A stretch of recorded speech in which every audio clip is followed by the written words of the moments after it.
Well, as regular listeners and viewers of the program will know, education has been a frequent theme here at Washington Watch because Christian parents have become increasingly concerned with who is molding and shaping not only the minds of their children, but also their hearts. And this has led many parents and other Christian leaders to ask the question, how can we reclaim the education for the gospel? Joining me now to discuss this is David McDonald. He's the global lead for the Third Education Revolution team. He has some great ideas. David, welcome to Washington Watch. Yes, thanks for having me, Joseph. It's good to see you again. Well, it's good to see you, David. And first, I want to lead off this conversation. You're not a policy guy necessarily by background. You care about education, you work in education, but you're a parent, you're an American, you're a concerned citizen. When you have watched what happened last year in Virginia, what's happened recently in recent weeks in Florida and then around the country, we've talked about some of them on the program today, critical race theory, gender theory, mask policy, all the stuff that's agitating parents about what's going on in the school. What have you observed? What have you learned from this? Well, I'm not sure if I can comment. I'm not a biologist, nor am I a policy guy, as you said. No, I'm just kidding. So really, what I think is here is I would just start out with the obvious, like Satan. I'm going to read just from John 8:44. It says, the devil, right? He refuses to uphold the truth because there's no truth in him. When he lies, he speaks his native language because he is a liar and the father of lies. So when I look at everything that's going on with what they're saying the bill is called versus what the bill is, I sit back and I know who's behind this. In some ways, believe it or not, that gives me comfort because we need to remember who the enemy is. David, do you see what we're dealing with culturally and that's debated here in Washington, D.C. and in state capitals around the country? Are these political problems? I actually think that everything goes back to worldview. They're spiritual problems. There's diabolical forces training and they have their own discipleship versus a biblical mandate. And so I see those things as downstream from discipleship. Talk a bit more about that. How do you think worldview is affecting where we're at today? Again, I'm going to go back to scripture. I'm just going to read from 1 Timothy, and it says, and these things you, and he's referring to Timothy here, have heard me, this is Paul speaking, say in the presence of many witnesses, and trust to reliable people. In the Christian sense, we would say those are pastors and teachers who will be qualified to teach others. Those others would be students. Now, what's happened is the diabolical side, I'm going to say through, and I'm going to use higher education in this, the Paul and Timothy are your university professors and those in higher education. The reliable people are those teachers that they've trained in order to teach the others and the students. And so what we're seeing downstream from where I would say this culture is the worldview. These ideas and beliefs now are trickling down and they're spilling over from media. They're spilling over. We're seeing them, with Disney down in Florida, all of the things that they're saying, we're seeing it in our K through 12 programs. But I think a lot of it stems back from those who are training the teachers. Last week on the program, when I was hosting the program, we talked about, we watched some video from some executives and creatives inside of Disney. And one of them made the comment in this virtual meeting that they were having, which we got footage of. He made the point that they in media have the power to define for people what is normal. Do you think that's an accurate representation of what we're seeing? Whether it's, it's TikTok, it's YouTube, it's all the social media channels, it's media, it's Disney, it's their cartoons. Are they using that medium to define what is normal for people in a way that defines normal other than what Scripture defines as normal? Yeah, absolutely. There's so many tools out there. Media is a big cudgel that is being used everywhere. And so I absolutely would agree that they're trying to redefine words, whether you look at gender affirmation surgery, instead of calling it what it is, genital mutilation. If they can control language, then they can control everything. Now, David, how do you see the church responding to what's happening in the culture right now? If you would have asked me this question a decade ago, I think I'd have a totally different answer than I have today.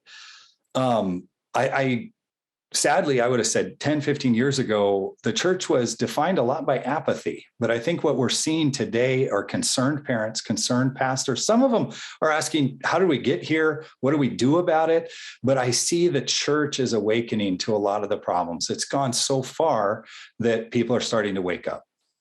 What's your evidence of that? How do you see people waking up? What do you see them doing that they weren't doing 10 years ago? Well, one of the first things, if you look to Virginia and you even look at a lot of the moms who are showing up at school board meetings.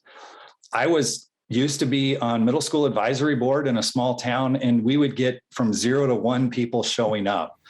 And then we were involved with starting a private Christian school, and very few parents would show up. What you're seeing almost on a daily basis is a fight being carried out for the heart and soul of America, which is in their children's education. Yeah. Now, David, I want to get, and part of why we brought you on here today is because we're going to talk about this conversation at length this Tuesday. We're going to have a webinar where for about 90 minutes, we're going to talk about reclaiming education for the gospel. But you're a co-author of a book called The Third Education Revolution, and you've been working with a global team across not just the country, but the world to try to get the church to lead in education. First, tell me where this title comes from. What are you referring to as the Third Education Revolution? Really what we're looking at is, one is, what do we need? This ecosystem that is education, does it need a moderate tweaking, or does it need something more major? And so I want to start with the idea of an education revolution. We believe that this has to totally change from where it's at. If you look to the first 2 major educational reformations, and I'll focus a little bit more on the second one that happened during what we would call the classic Reformation, starting with Luther, going through Zwingli, and then through Calvin, what we see is an expansion, a dramatic expansion of education to the masses that was church-based. So education was it was based in both virtue, which was, character, and veritas. So it was also based in truth. And we've totally gone off of this to where you can feel like whatever you want to feel like. And in the end, your truth is truth instead of having a biblical or revelatory truth. David, we know the history of a lot of our most prestigious institutions, Yale and Harvard, and these places that were founded in order to train ministers of the gospel. And clearly they're doing different things now. Is the fact that the church is no longer leading in that way, was that a conscious decision that was made, or is it something that happened accidentally? I think it comes down to a number of things. So when you look at just apathy, apathy invades. If you go through the Old Testament, I think most of these problems aren't new. If you look even in Judges, it's another generation that comes after, and they have to learn these things again. And we in America, I would say, are both victims of apathy. But in addition to that, I think there are some theology things that were both good, where we focused purely on gospel and separated that out from discipleship. And this is an oversimplification, but the encouraging thing is I'm seeing a lot of that change, where it's a both and instead of an either or scenario. And tell me more about how you are seeing that change. What are you seeing happen in the church that encourages you that the church not only should, but is asserting itself again in the education arena? Well, one of the first things is I go across the country and speak, and the number of people who want to start educational centers is growing dramatically.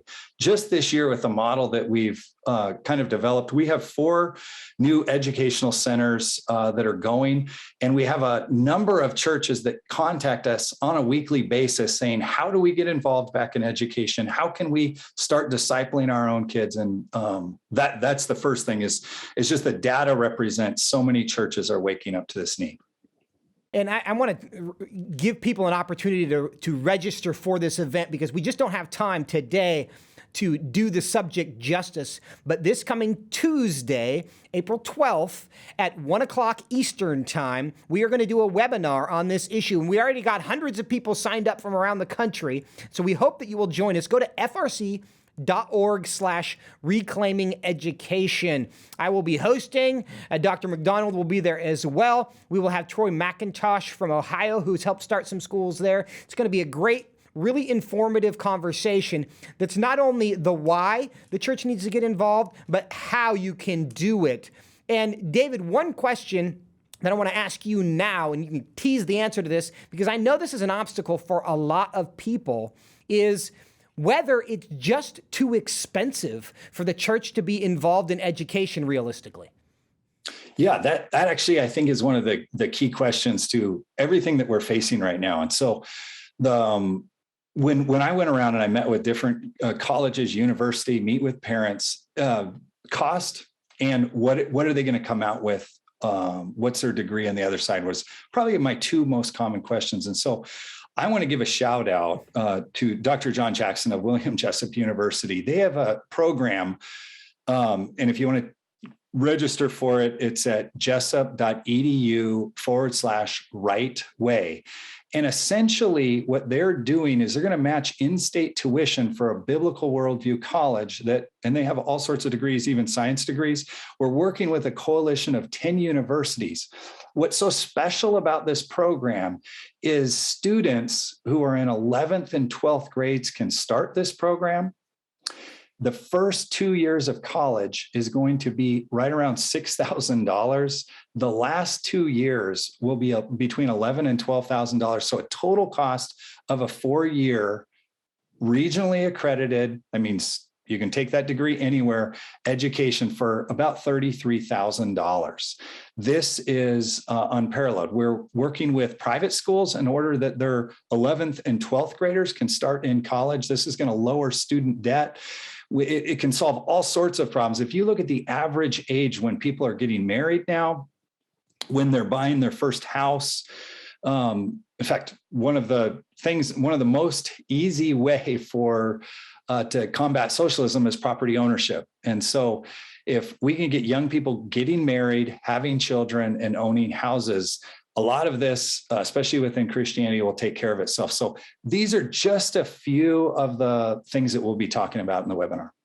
And again, to register for that, go to frc.org/reclaiming education to register. It's a free event, Tuesday, April 12th at 1 o'clock Eastern time. Now, David, it sounds like you're not talking about just starting a kindergarten. You're talking about undergraduate education, science degrees that are affordable, based in a biblical worldview that can happen in a church setting. Now, is this something that's accessible? I mean, most churches in America, of course, don't have multi-million-dollar budgets. They don't have massive facilities. Is this realistic and accessible for the supermajority of churches in America, which are small and humble and don't have giant facilities? It's actually just decided, it's just designed for that. It's designed for the homeschool co-op. It's designed basically, 3 to 4 people could get into a program and start one of these little campuses. That's exactly what it's for. It's going to be what we call hybrid. It's not purely online education. It's facilitated education. We want to start to take back some of those diabolical teachings and raise up a new generation of future teachers, future leaders that have a biblically based worldview. This is absolutely accessible. David, what happens if the church doesn't do this? Well, we already know what's going to happen because we already see it happening. If you go back to George Barna poll, this was highlighted in the NBC, in the Newsweek article, where 30% of young Christians now identify as LGBTQ. That's not means that they're sympathetic. They actually identify as that way.